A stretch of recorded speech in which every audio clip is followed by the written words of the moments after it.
And in that there is a particular meditation practice where we hear the inner sound, the inaudible sound, in our own head, in our own body and being. And this can help us to hear that. So I'll play it now. Some of you may have this experience. It may sound like the wind in the trees going through your ears. It may sound like a swarm of bees going through your head. But it will be that kind of a sound, very high sound, and the practice is to tune into that sound and to tune into the highest frequency of that vibration within you. But some of you at the back may not have this because you're quite a way away from the sound. But so I won't speak for a while afterwards, because if you are hearing this sound, I'd like you to hear it for as long as possible. So I'll try not to intrude on that. If you want to cover your ears, if you find it unbearable, you want to leap out the room, I won't be offended and the bowl won't be offended. Okay, so don't be embarrassed. If it's too much for you, I'll understand.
So,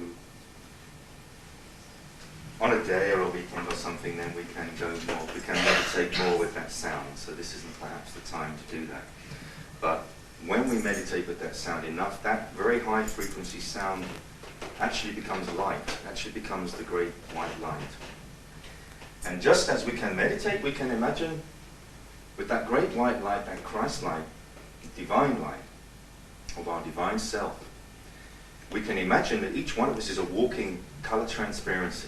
And the particular colours and the forms we put in that picture is what we have made of our lives, of how we react to things, the kind of thoughts we have from the books we read, the kind of people we talk with, the kind of colours that we attract to ourselves through the clothing we wear and the colours of the rooms we surround, how we feed ourselves with colour, how we feed ourselves with sound, the kind of music we listen to, what it's tuned into, all these things.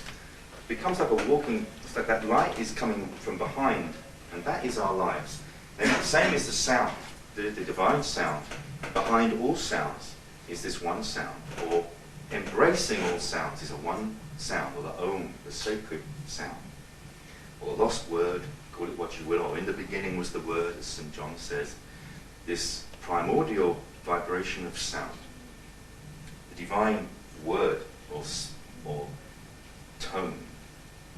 And each one of us has a sound or a tone behind our lives, which is another, which from this Nada Yoga we can discover. And working with these instruments, we can again discover. So at this time, I was interested in understanding sound more, and I would meditate with every single sound I had until I really had penetrated it, understood what that sound was about. That was the direction. And these instruments, for me, are the most potent in this area of work. Now, so it's a metal bowl. Is it a brass bowl or what? But you can probably see this bowl has a lot of gold in it, particularly like a red gold. The red gold. Gold is the metal of the sun for the alchemists. And the sun rules the heart. That's to say that the ancient peoples related the signs of the zodiac to different parts of the body, and Leo, which is ruled by the sun, they placed on the heart. So the fire is also connected with gold and the sun and fire. And then silver, here's an instrument with a lot of silver, is connected with the moon and with water, with the feminine sign Cancer, which rules the breasts and the chest. That's father, mother. So here God is seen as father, mother, or spirit, matter. It's all one. So you get people like Nagarjuna who would say, Nirvana and samsara are one. It's not a question you have to escape from the one to discover the other. It's all part of it. If there is a God anywhere, he's in everything. There's no place where he isn't. And in that philosophy, like the philosophy that Sir Arthur Conan Doyle brought back through the instrumentality of Grace Cook, there they have the philosophy that God is good and evil. It's quite a difficult one to get around philosophically or rationally, but it's both. And in fact, all the devil is someone we project all our problems onto. Just like families can have one member they project all the problems onto. The poor chap who gets all the, he's always in the doghouse, or she is. She's the bad member of the family. So we project. It's very convenient to have someone to say it's all his fault. I was trying to do good, Lord, but this chap came along, took me. So in that philosophy, it's all one. There's no place where he isn't. All evil means is unevolved, as compared to fully evolved. And we're all on this path of evolution, so we're all at different stages of evolution, and we all have different needs. So in Buddhism, there are many forms of Buddhism. Just as on these yogas, we've already mentioned, maybe 10 yogas. So it's not one yoga. It's one yoga in the sense of all yoga is to do with union with the divine, but there are many ways of achieving that. And what it comes down to, like in Buddhist character analysis, they have 6 basic types of people. And these are 3 basic energies, but manifested in a positive way or a negative way or an evolved way and an unevolved way. And those 3 are craving, hatred, and ignorance or confusion. Now, also in the Hindu thing, you have the different margas. You have Jnana Marga, Karma Marga, and Bhakti Marga. It's the same thing.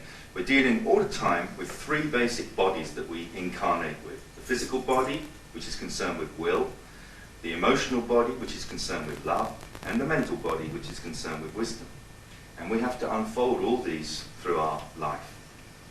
Well, any one life we might be specializing in wisdom, truth, or we may be specializing in will, what we do. We may be specializing in love. And from horoscopes we can learn all these things. So they have these 3 fundamental energies. And there are 3 aspects to Buddha. There's what's called the body of Buddha, the voice of Buddha, and the mind of Buddha. And so there are 3 characters of bowls. There's the body aspect, which are just purely physical bowls that sound very nice. And the voice aspect, these are bowls that have some psychic connection, psychic energies, and tuned into particular chakras and things like that. Then you have the mind of Buddha aspect, where they are tuned into specific deities. Because basically in the form of Buddhism, these instruments come into the tantric path. You have Hinayana Buddhism, again, which is the physical aspect. Then you have Mahayana Buddhism, which is the heart aspect. And you have Tantrayana Buddhism, which is the mind aspect. Or Vajrayana, same as Tantrayana. Now in Hinayana, this means the lesser vehicle, the lesser wheel, and the basic goal in Hinayana is to achieve nirvana. In other words, let's get out of here. Life's horrible.